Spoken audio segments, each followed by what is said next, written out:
Bonjour, ici Stéphane Vermette, pasteur de l'Église Sainte-Claire.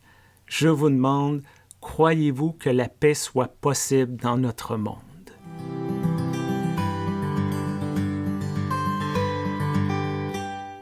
Pour le meilleur ou pour le pire, nous sommes arrivés au moment de l'année où nous commençons à ressentir l'atmosphère du temps des fêtes.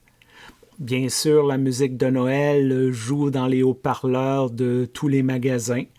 À l'extérieur, les premières chutes de neige font ressortir la présence des guirlandes de lumière dans les arbres.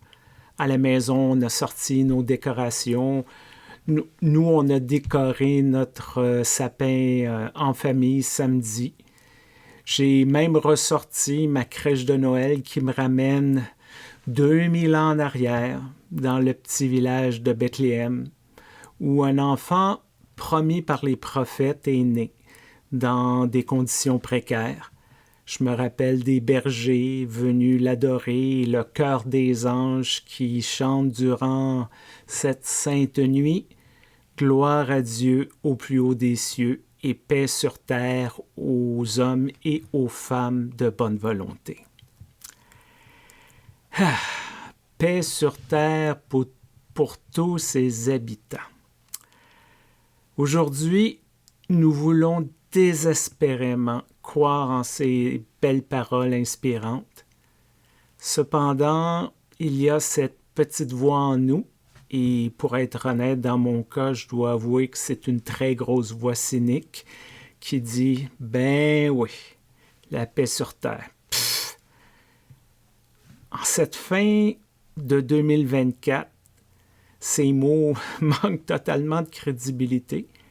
Comment croire à la paix après plus de 1000 jours de guerre entre la Russie et l'Ukraine?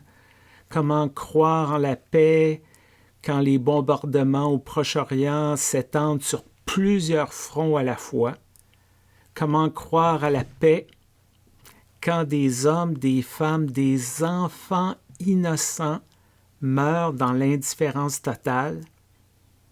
Dans ce nouveau normal, la paix est devenue rien de plus qu'une histoire qu'on raconte aux enfants, un rêve illusoire mentionné parfois durant les conférences internationales, un espoir vidé de son sens. Et le texte d'aujourd'hui, tiré du livre du prophète Ésaïe, mentionne quelque chose que je trouve très intéressant. Mentionne qu'un rameau sort du vieux tronc de Jessé, une nouvelle pousse sort de ses racines. L'image employée par le prophète n'est pas anodine. Durant l'époque du prophète, c'est une époque de terreur, d'injustice, d'oppression.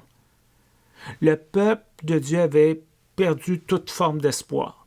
Oh, le Seigneur avait peut-être été présent auparavant pour les ancêtres, mais personne de sensé à cette époque ne pouvait imaginer que Dieu était toujours présent parmi eux pour les aider à construire un nouveau futur. Le peuple avait l'impression d'être mort comme une souche, comme un vieux tronc desséché. Les racines étaient peut-être encore solidement ancrées dans la terre, mais il ne restait plus rien à voir au-dessus du sol. Fini. Et c'est dans ce contexte que le prophète s'est levé et a rappelé à son peuple quelque chose que je crois qu'on a tous et toutes vu. Même la plus vieille souche est rarement complètement morte. Ce qui apparaît mort, là, abandonné, fini pour toujours, peut voir émerger des signes d'une nouvelle vie.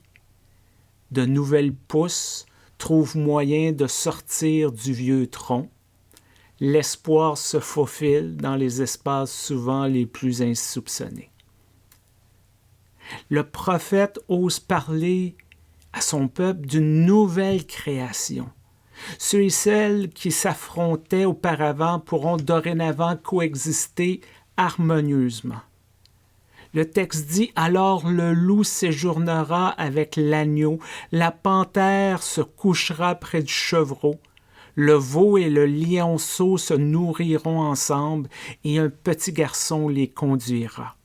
La vache et l'ours se lieront d'amitié, leurs petits seront couchés côte à côte, le lion, comme le bœuf, mangera du fourrage. » Le prophète proclame la fin des conflits, la fin des guerres.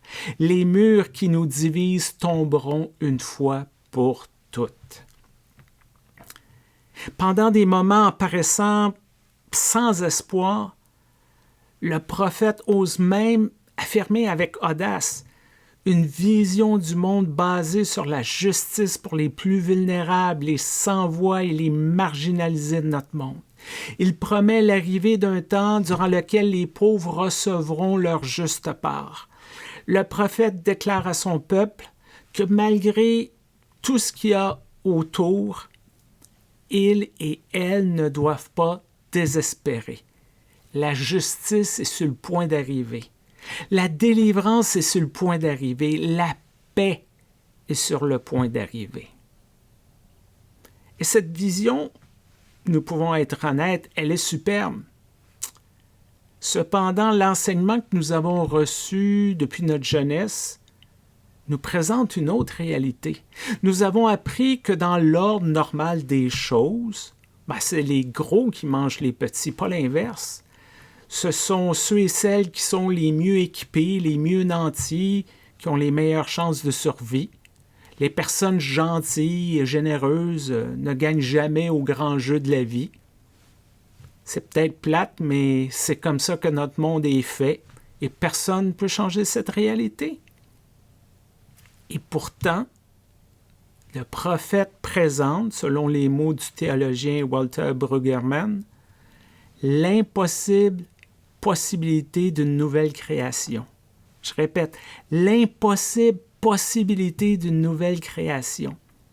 Malgré tous les signes extérieurs et tous les enseignements qu'on a reçus, nous pouvons croire que Dieu ne nous a pas oubliés ou abandonnés. En fait, Dieu est toujours là, il continue à nous inviter à trouver des nouvelles manières de gérer nos conflits pour mettre fin aux hostilités. Dieu nous appelle à avoir le courage et l'humilité d'amorcer des processus de réconciliation avec nos adversaires. Dieu nous met même au défi de croire à un rêve un peu fou d'une paix pour toutes les personnes de notre monde. Malgré les probabilités d'échec, les oiseaux de malheur ou les pessimistes qui nous rappellent constamment le grand ordre des choses, la paix demeure une réalité atteignable dans nos vies. Chaque fois que nous partageons avec notre prochain, chaque fois que nous nous soucions du bien-être de voisins, chaque fois qu'on sourit à un étranger, chaque fois que nous tendons la main à un ami, les mots du prophète deviennent une réalité. C'est peut-être pas spectaculaire, ça ne passe peut-être pas aux nouvelles, mais cette paix devient visible et tangible pour ceux et celles qui veulent la voir. Selon le prophète Ésaïe, la violence, la peur, la haine de notre monde ne sont pas des fatalités. Comme un nouveau rameau fragile peut pousser d'un vieux tronc qui paraissait mort, l'espoir existe dans les pires moments. Et plus qu'un simple rêve romantique, cette vision débute par nos choix et par nos actions qui proclament que Dieu ne nous a pas abandonnés. Oui, la paix est réellement possible pour tous les hommes et toutes les femmes de bonne volonté. Encore une fois, merci de nous écouter. Peu importe la plateforme que vous utilisez, n'oubliez pas d'aimer, de partager, de laisser un commentaire, de liker. C'est toujours bon pour le référencement. Prenez soin de vous. À très bientôt. Au revoir.